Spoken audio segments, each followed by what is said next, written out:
বন্ধুরা, আগামী 27 এপ্রিল 2025 বাংলার 13ই বৈশাখ 1432 রবিবার দিন বৈশাখ মাসের কৃষ্ণপক্ষের অমাবস্যা পালিত হবে। এই বৈশাখ মাসের কৃষ্ণপক্ষের অমাবস্যা তিথি শুরু হবে ইংরেজির 26 এপ্রিল বাংলার 12ই বৈশাখ শনিবার রাত্রি 3:38 থেকে এবং তিথি সমাপ্ত হবে 13ই বৈশাখ ইংরেজির 27 এপ্রিল 2025 রবিবার রাত্রি 1:12। বন্ধুরা, এই দিন বিশেষ কিছু কাজে যেমন সংসারে উন্নতি ও সাফল্য আসে, ঠিক তেমনই ভুল কিছু কাজে আমাদের জীবনে দুর্ভাগ্য নেমে আসে। আজকের ভিডিওতে লবণ বা নুনের একটি অব্যর্থ উপায় আলোচনা করব, যেটা আমরা প্রতিদিন খাদ্য হিসেবে গ্রহণ করে থাকি। এই বিশেষ দিনে যদি আপনারা এই উপায়টি সঠিকভাবে করতে পারেন, তো আপনাদের বাস্তুদোষ তো দূর হবেই এবং আপনার পরিবার থেকে সমস্ত রকম নেতিবাচক শক্তি বিদায় নেবে এবং আপনার উপর কোনো খারাপ কাজ কেউ করতে পারবে না। নমস্কার বন্ধুরা, ভক্তিমূলক কথা চ্যানেলে জানাই আপনাদের সকলকে স্বাগত। বন্ধুরা, আশা করছি ঈশ্বরের আশীর্বাদে আপনারা প্রত্যেকেই ভালো আছেন এবং সুস্থই আছেন। হিন্দুদের কাছে বৈশাখ অমাবস্যার গুরুত্ব অপরিসীম, তাই দেশ জুড়ে বিভিন্ন রীতিনীতি ও ঐতিহ্য অনুসরণ করে পালিত হয় এই দিনটি। বিশ্বাস করা হয় এই দিনে ভগবান বিষ্ণুর উদ্দেশ্যে অর্ঘ্য নিবেদন করলে পাপ মোচন হয়। চলছে বৈশাখ মাস, শুরু হয়েছে 1432 নতুন বঙ্গাব্দের প্রথম অমাবস্যা এসে গেল। এই দিনে পবিত্র নদীতে স্নান এবং দান মহান কল্যাণ বয়ে আনে বলে বিশ্বাস করা হয়। বলা হয় এই দিনে সম্পাদিত ধর্মীয় কর্মকাণ্ড পূর্বপুরুষদের আশীর্বাদ অর্জন করে এবং জীবনে শান্তি, সমৃদ্ধি ও সফলতা নিয়ে আসে। এই দিন অসহায় দরিদ্র মানুষদের অথবা ভিক্ষুকদের নিজের সাধ্য সামর্থ্য অনুযায়ী পোশাক অথবা খাদ্য অথবা অর্থ দান করা অত্যন্ত শুভ বলে বিবেচিত করা হয়। এই দিন কালো তিল উৎসর্গ করলে পূর্বপুরুষদের আশীর্বাদ পাওয়া যায়। এছাড়াও ছাতা এবং জুতোর মতো জিনিসপত্র দান করাও অত্যন্ত উপকারী বলে মনে করা হয়। বন্ধুরা, বৈশাখ মাসের অমাবস্যার দিন আপনারা এই কাজটি অবশ্যই করবেন। কিভাবে এই কাজটি করবেন এই সমস্ত কিছুই আমি আজকের ভিডিওতে বলে দেব এবং তার সাথে সাথে লবণের আরও কিছু অব্যর্থ উপায় আমি বলবো, সেগুলিও আপনারা করে দেখতে পারেন, অত্যন্ত ভালো ফল পাবেন। এই প্রত্যেক কটি উপায়ই একেবারে পরীক্ষিত এবং প্রমাণিত উপায়। তবে মূল পর্বে যাওয়ার আগে আমার সকল বন্ধুদের কাছে একটাই অনুরোধ করব যে ভিডিওটি সম্পূর্ণরূপে দেখবেন এবং দেখার পর ভালো লাগলে অবশ্যই কিন্তু একটি লাইক করবেন এবং কমেন্টসে লিখবেন জয় মা লক্ষ্মীর জয় এবং বন্ধুরা ভিডিওটি শেয়ার করবেন আপনাদের নিকট আত্মীয় স্বজন এবং বন্ধু বান্ধবদের সাথে। চলুন বন্ধুরা, আসা যাক মূল পর্বে। বন্ধুরা, প্রথমেই জানতে হবে যে ঘরে কি বাস্তুদোষ আছে। যদি বাস্তুদোষ আপনার ঘরে থাকে তাহলে সেটা প্রমাণ করার একটি সহজ উপায় হচ্ছে, হয়তো আপনি অত্যন্ত ফুরফুরে মেজাজে বাইরে আছেন, কিন্তু যখনই আপনি ঘরে অর্থাৎ নিজের ঘরে প্রবেশ করলেন, হঠাৎ করেই আপনার মন মেজাজ খারাপ হয়ে গেল। তাছাড়াও কারণে অকারণে পরিবারের সমস্ত সদস্যদের সঙ্গে খিটিমিটি মনোমালিন্য যদি লেগে থাকে এবং যদি আপনি কোনো ভালো কাজ, কোনো ভালো অনুষ্ঠান করতে চান, বাড়িতে কোনো পূজা দিতে চান, তাহলে আপনার সেই পুজো দেওয়ার পথে বাধা তৈরি হয়, তাহলে বুঝতে হবে যে আপনার বাড়িতে অত্যন্ত মাত্রায় নেতিবাচক শক্তি বৃদ্ধি পেয়েছে এবং যার ফলে আপনি যা ভালো কাজ করতে চাইছেন, যা আপনি শুভ অনুষ্ঠান করতে চাইছেন, তাতে আপনার বাধা আসছে। তাহলে অবিলম্বে আপনার ঘরের বাস্তু ঠিক করা প্রয়োজন। যে ঘরে বাস্তুদোষ থাকে সেই ঘরে কোনো রকমভাবে আর্থিক উন্নতি হতে পারে না। সেই ঘরের পরিবারের সদস্যরা যেই কাজেই হাত দেবে সেই কাজেই প্রচুর বাধা এবং বিপত্তির সম্মুখীন হতে হবে।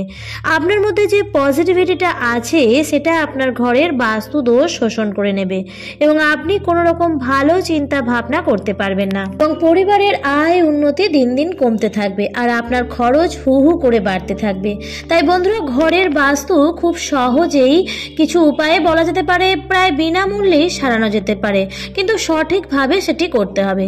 আপনি সাধারণ লবণ অর্থাৎ সাদা নুন, যেটি আপনি রান্নায় ব্যবহার করেন, প্রতিদিন খাবার হিসেবে গ্রহণ করেন, সেই সাদা লবণ দিয়েও এই উপায়টি করতে পারেন। তাছাড়াও যদি আপনার ঘরে সৈন্দক লবণ থাকে তাহলে সৈন্দক লবণ অত্যন্ত ফলপ্রদায়ী, সেটি দিয়েও আপনারা করতে পারেন। তবে বন্ধুরা, এটা এমন নয় যে সৈন্দক লবণ দিয়েই আপনাকে করতে হবে। তবে সৈন্দক লবণ যেটি হয় সেটি বেশি শুদ্ধ হয়। এটা সাদা লবণের থেকে আরও বেশি শুদ্ধ হয় এবং আরও বেশি কার্যকর হয়।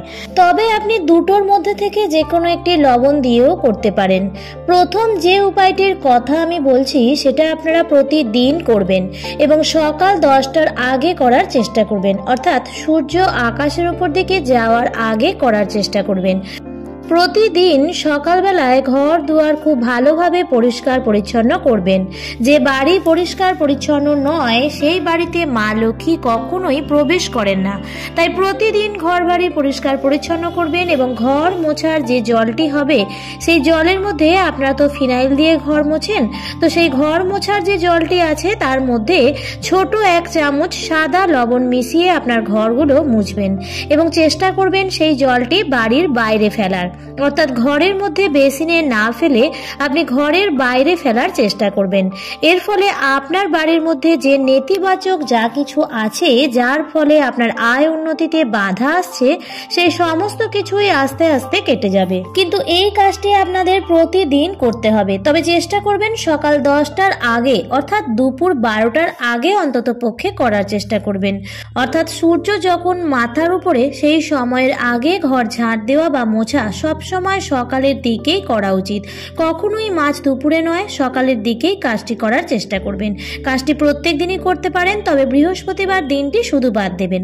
দ্বিতীয় যে উপায়টি আপনারা করবেন সেটি করবেন আপনাদের বাড়ির বাথরুমে। বন্ধুরা, বাথরুম এমন একটি জায়গা যেখান থেকে সব থেকে বেশি নেতিবাচক শক্তি বৃদ্ধি পায়। অর্থাৎ একটা ঘরের, একটা বাড়ির যে বাস্তু, তার মধ্যে নেতিবাচক শক্তির যে বিস্তার তা কিন্তু বাথরুম থেকেই হয়। কিভাবে সেটা ঠিক করা যেতে পারে, তার জন্য মাত্র 2টি কাজ আপনারা করবেন। প্রথম হচ্ছে একটি স্বচ্ছ পাত্র নিয়ে নেবেন। স্বচ্ছ অর্থাৎ কাঁচের কোনো ট্রান্সপারেন্ট পাত্র নিয়ে নেবেন এবং তার মধ্যে 1 বাটি সাদা নুন রেখে দেবেন। অর্থাৎ আপনি যদি কোনো কৌটো নেন তাহলে সেই কৌটোটি ভরে 1 বাটি সাদা নুন তার মধ্যে ভরে রাখবেন এবং আপনি বাথরুমের একটু ওপর দিকে এমন একটি কোণা জায়গায় রাখবেন যাতে হঠাৎ করেই কারোর চোখেও না পড়ে, অথচ বাথরুমের মধ্যেই থাকে, অথচ কারোর হাতেও না পড়ে, এমন জায়গাতেই রাখবেন এবং এই জিনিসটি আপনারা রাখবেন। আর তারপর 15 দিন অন্তর অন্তর আপনাকে এটি পরিবর্তন করতে হবে। এই যে লবণটি একটি স্বচ্ছ জায়গায় ভরে রেখে দিলেন, এটি আপনার বাথরুমে যে নেতিবাচক শক্তিটা তৈরি হচ্ছে সেটি শোষণ করে নেবে এবং শোষণ করে কিন্তু লবণটি নিজের মধ্যেই রাখবে। আপনাকে তারপর সেই লবণটি বাড়ির ত্রিসীমানার বাইরে কোথাও গিয়ে লবণটিকে ফেলতে হবে। আপনি কোনো চৌমাথার মোড়ে গিয়ে বা যে কোনো অজানা রাস্তায় গিয়েও ফেলে আসতে পারেন, কিন্তু আপনাকে এটি 15 দিন অন্তর অন্তর পরিবর্তন করতেই হবে। এতে আপনার বাথরুমের সমস্ত রকম নেতিবাচক যে শক্তি সেটি শোষণ করে নেবে। আরেকটি কাজ আপনারা করবেন, বাথরুমে তো আপনারা বালতি বা মগ ব্যবহার করেন, সাদা, গোলাপি, যার যা ইচ্ছা সেই রঙের বালতি ব্যবহার করে থাকি। তবে বন্ধুরা, বাথরুমে যখন কোনো বালতি বা মগ ব্যবহার করবেন তখন চেষ্টা করবেন সেই বালতিটি নীল রঙের ব্যবহার করার। নীল রং কিন্তু পরিশোধক হিসেবে খুবই ভালো কাজ করে। নীল রং জলকেও রিপ্রেজেন্ট করে। নীল রং কিন্তু অত্যন্ত ভালো, আপনার যে কোনো খারাপ জিনিস শোষণ করে নেবে। তাই বন্ধুরা, আপনারা নীল রঙের বালতি এবং মগ ব্যবহার করুন আপনাদের বাথরুমে, দেখবেন অত্যন্ত ভালো রেজাল্ট পাবেন এবং হাতে নাতে পাবেন। বাড়িতে যদি অত্যন্ত মাত্রায় বাস্তু দোষ বাড়ে তাহলে রাতের ঘুম উড়ে যাবে। আপনি রাতে শোবেন, হয় আপনি খারাপ স্বপ্ন দেখবেন অথবা আপনার ঘুম আসবে না। এই দুটোর মধ্যে থেকে যে কোনো একটা আপনার সাথে অবধারিতভাবেই হবে এবং এছাড়াও হঠাৎ করে রাতের বেলা 2 থেকে 3 বার ঘুম ভেঙে যাবে আচমকাই। সেক্ষেত্রে এই নেতিবাচক শক্তিটা যাতে আপনার উপর আপনার ঘুমে ব্যাঘাত না ঘটায় তার জন্য আপনারা একটি কাজ করতে পারেন। সেটি হচ্ছে, আপনি যে বেডে শোন, অর্থাৎ যে বিছানায় আপনি শোন, সেই বিছানার যে 4টি পা, সেই 4টি পায়ের মধ্যে আপনি অল্প অল্প করে লবণ দিয়ে রাখবেন রাত্রিবেলায় ঠিক শোবার আগে। তারপর আপনারা আর অন্য কোনো কাজ করবেন না, ঠিক শোবার আগে আপনারা লবণ দিয়ে রাখবেন। তাহলে আপনাদের আশেপাশে যত কিছু নেতিবাচক আছে সেই সব কিছুই লবণ শোষণ করে নেবে এবং আপনার অবধি আর কোনো কিছু খারাপ প্রবেশ করতে পারবে না। এটিও আপনারা করবেন, খুব ভালো রেজাল্ট পাবেন।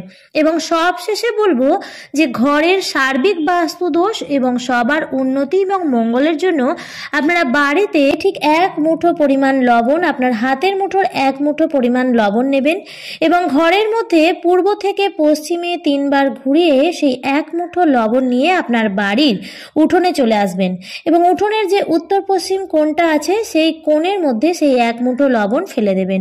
এটি আপনি আপনার ঘরের আপনার বাস্তুর মধ্যেই করবেন, তবে এর মাঝখানে আপনি আর কোনো কাজ করবেন না। অর্থাৎ সারা বাড়ি যখন লবণ নিয়ে প্রদক্ষিণ করবেন, তারপর যখন লবণটি নিয়ে ঘরের বাইরে ফেলবেন, এর মাঝখানে আপনি আর কোনো কাজ করবেন না। দেখবেন বন্ধুরা, এর ফলে আপনার ঘরের সমস্ত রকম বাস্তু দোষ, নেতিবাচক শক্তিগুলো উধাও হয়ে যাবে এবং আপনার জীবনের অর্থ আগমনের পথ প্রশস্ত হবে।